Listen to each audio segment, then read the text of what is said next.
सबु पिला 9 point SGPA रखी पारंती नाही। किछि पिला फास्ट सेमिस्टर ही खराब करी करी आसी थांती एवं तांको फिफ्थ सेमिस्टर को रियलाइज हुए कि मोर 8 पॉइंट सीजीपीए कि 9 पॉइंट सीजीपीए न रहिले मो कैरियर ऑप्शन टा कमी जिवो। तो केमती आमे भलो एसजीपीए रखिबा, कारण एसजीपीए ही भलो रहिले सीजीपीए भलो हबो। तो आज आमे एई वीडियो रे एई विषय रे कंप्लीट डिटेल्स रे जानिबा केउ केउ स्ट्रैटेजी अछि जहा द्वारा आमे भलो एसजीपीए रखि परिबा। तेणु वीडियो को बिल्कुल भी स्किप न करी शेष पर्यंत देखंतु एवं वीडियो भल लागिले वीडियो को लाइक करिबा सहित आम चैनल को मध्य सब्सक्राइब कर देबे, जहा द्वारा आम चैनल रो प्रत्येकटी इन्फॉर्मेशन तुम मानक पाखु सर्वप्रथमे पहुंची पारिबो। So let's begin. प्रथमे पिला माने जानी रखिबा दरकार कि सीजीपीए कोन ओ एसजीपीए कोन। एसजीपीए रो फुल फॉर्म होउची सेमिस्टर ग्रेड पॉइंट एवरेज एवं सीजीपीए रो फुल फॉर्म हेउची cumulative grade point average. SGPA रे तुम मानकर पर सेमिस्टर रो ग्रेड पॉइंट बाहरे, किंतु सीजीपीए रे ऑल सेमिस्टर रो एवरेज बाहरे, माने ऑल सेमिस्टर रे रखिथिबा एसजीपीए रो एवरेज। एबे हमें जानिबा कि काहे कि हमर सेमिस्टर एग्जाम रे भलो एसजीपीए रुहे नाही। एहार प्रमुख कारण हेउची शॉर्ट पीरियड ऑफ टाइम। तुमे माने जानिथिबो कि 6 मास रे गोटे लेखाए सेमिस्टर एग्जाम होई थाए। एही 6 मास मध्य रे अनेक पिला निज सिलेबस कंप्लीट करि पारंती नाही। जेहेतु सिलेबस कंप्लीट नाही तो परीक्षा रे किछि तो खराब प्रभाव निश्चित रहिबो। अन्य एक मुख्य कारण हेउची कॉलेज मानंकरे ठीक से पढ़ा जाए नाही, एथि पई तुम मानंकर एसजीपीए टीए कमी जाए। एबे आमे मेन पॉइंट को आसीबा कि कौन कले आमर रहिबो भलो एसजीपीए। जेउ पिला माने निज सिलेबस एग्जाम पूर्वर कंप्लीट करि नेउचंती ऑफ कोर्स तांकर एग्जाम भलो ही होउतिबो, किंतु जेउ पिला माने एग्जाम पूर्वर निज सिलेबस कंप्लीट करि पारु नाहांती से माने कोन करिवे। एहा पई कोन कोन स्ट्रैटेजी अछि आसंतु जानिबा। पिला माने स्क्रीन आगे देखि पारुथिबो कि समस्त +3 पिला मानकर क्वेश्चन पैटर्न एवं सिलेबस पैटर्न प्राय सेम थाए एवं गोटे सब्जेक्ट रो 4टी यूनिट थाए। तुम मानकर जेकोनोसी भी क्वेश्चन आसु एई 4टी यूनिट रु ही आसीबो। भलो एसजीपीए आनिबा को हेले एई 4टी यूनिट को भलो से देखिकी जिबाउ पड़िबो। एई 4टी यूनिट को जे भलो से ऑब्जर्वेशन करिकी जांती सेमानकर ही परीक्षा रे भलो हुए।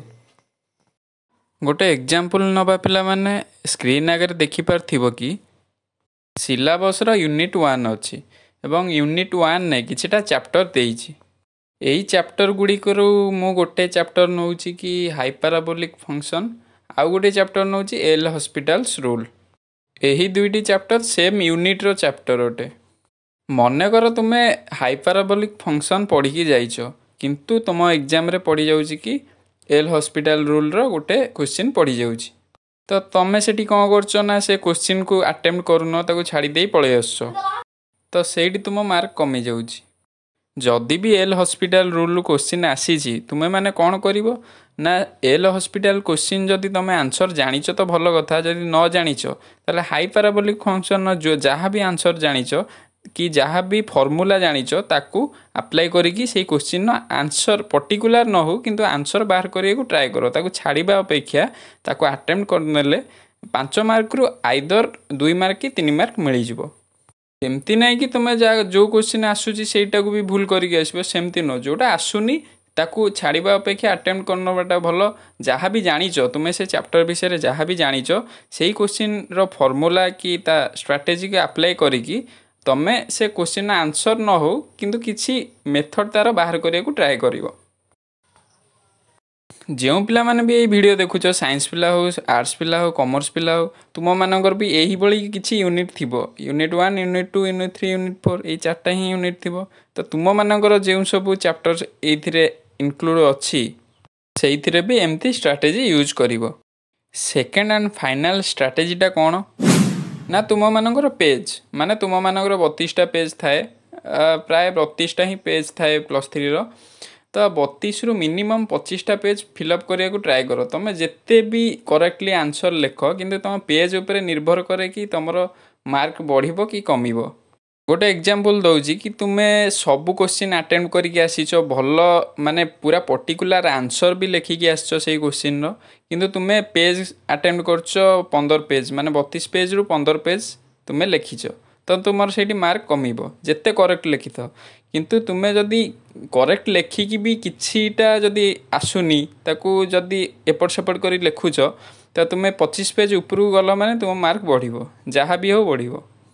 तो जदि वीडियो भल लगी वीडियो को लाइक चैनल को सब्सक्राइब एवं तुम सांगसाथी मान सह शेयर कर दियो जहाद्वारा समस्ते ये इनफर्मेशन टी कलेक्ट करें।